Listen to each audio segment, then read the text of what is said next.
England are the most talked about team going into this World Cup. They have Bukayo Saka, Jude Bellingham, Declan Rice, Thomas Tuchel, a manager who has won the Champions League. They will not win this World Cup. History doesn't repeat itself, except for England. For England, it always does. In the next 60 seconds, I'll show you the three-condition blueprint that has picked every World Cup winner since 2006. Then we run every real contender through it, live until one team is left standing. Three conditions. Every winner since 2006 satisfies all three. No exceptions. Condition 1. Tactical structure beats individual talent. In a 5-round knockout format, systems win. Italy 2006 had no Ronaldinho, no flair, pure defensive structure. They won. France 2018 had less individual brilliance than Belgium's golden generation in that same tournament. France had the system. France won. Condition 2. The champion survives a genuine crisis before the final. Not a comfortable run, but a near elimination that builds scar tissue.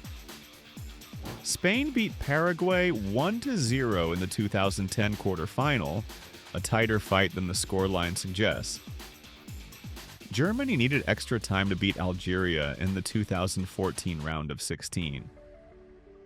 Argentina won the 2022 final on penalties after France equalized in the 80-minute to drag it to extra time. Survivors win finals. Comfortable teams buckle in them. Condition 3. A goalkeeper with a documented big moment record. Not just a good shot stopper, a World Cup moment keeper. Martinez in Qatar, Casillas in 2010. Three conditions. Before we start the audit, I want you to be the judge. Keep a tally as we go. Tell me right now, how many of these three conditions does your team actually pass? Type the number and the country below before we even get to England. England failed condition 2. And it's not just bad luck, it's a tactical pattern. Tuchel's system relies entirely on Declan Rice as the deep midfield anchor, screening the back four and dictating the tempo of transitions. The problem is what's directly behind him. Harry Maguire was left out of the 26-man squad entirely, despite being a tournament regular for nearly a decade.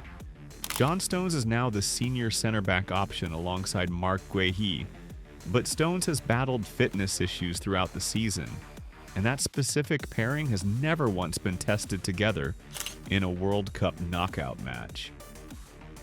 That matters more than people think.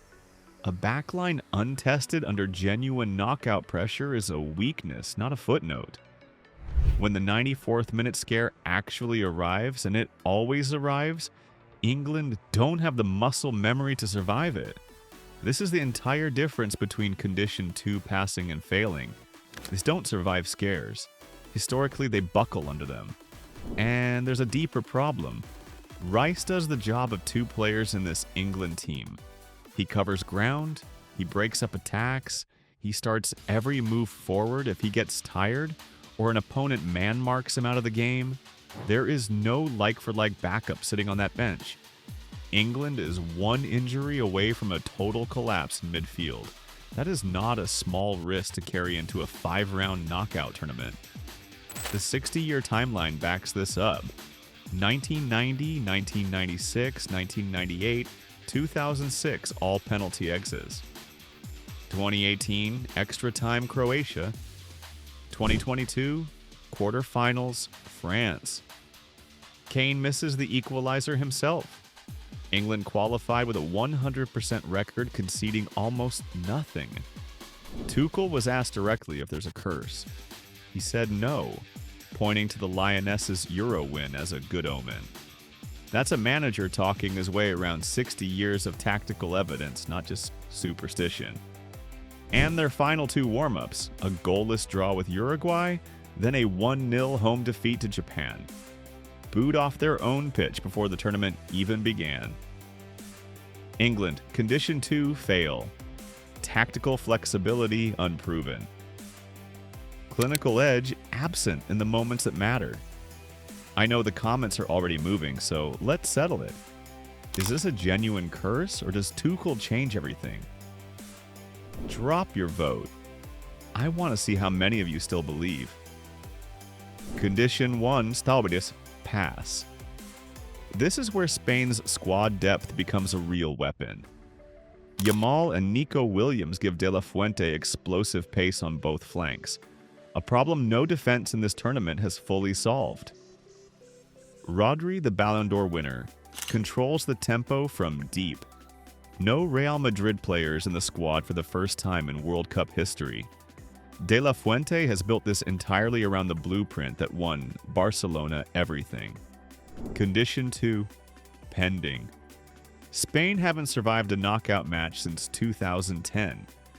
Crashed out in the round of 16 in Qatar without a fight. Condition 3, genuine headache.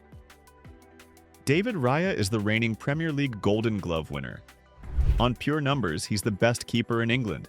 Joan Garcia is the breakout star in Spain right now. Young, fast, and handles the ball like a midfielder.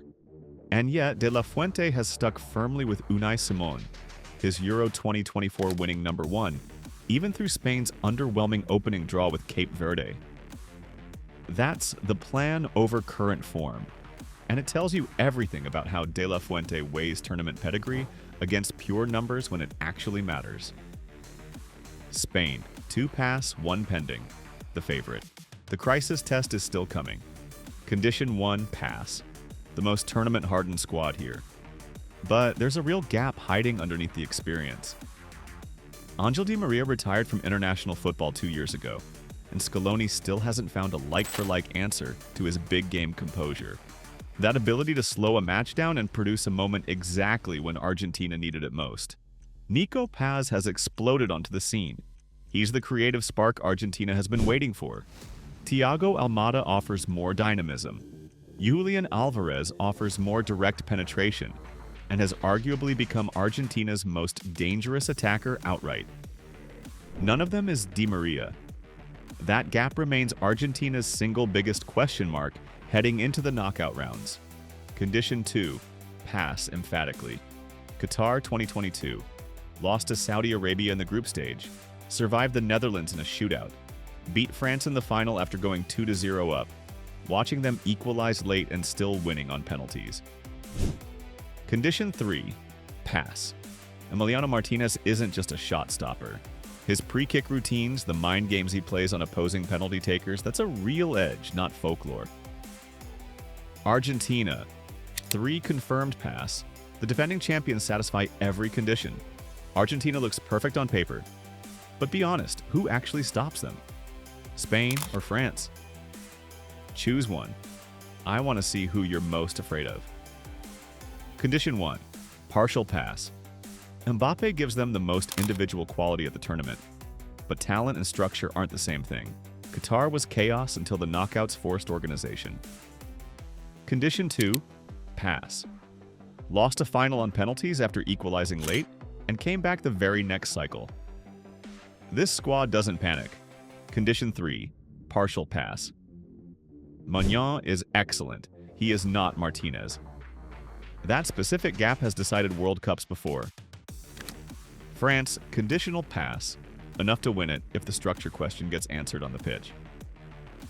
Argentina satisfies all 3 conditions cleanly. A system built on tournament experience, scar tissue from Qatar that no other squad can match, and a goalkeeper whose mind games are now part of the plan. Spain has the squad depth, the pace on the flanks, and a genuine goalkeeping headache that proves they have options most nations would envy. England has neither the proven defensive partner for Rice nor the scar tissue this blueprint demands, and 60 years of evidence says that gap doesn't close just because the manager changes. I've got Argentina over Spain, July 19th, at MetLife. Now it's your turn. Give me your finalists and the winner. And if you still think it's England's year, you better tell me which condition I missed. Hit subscribe for the live coverage,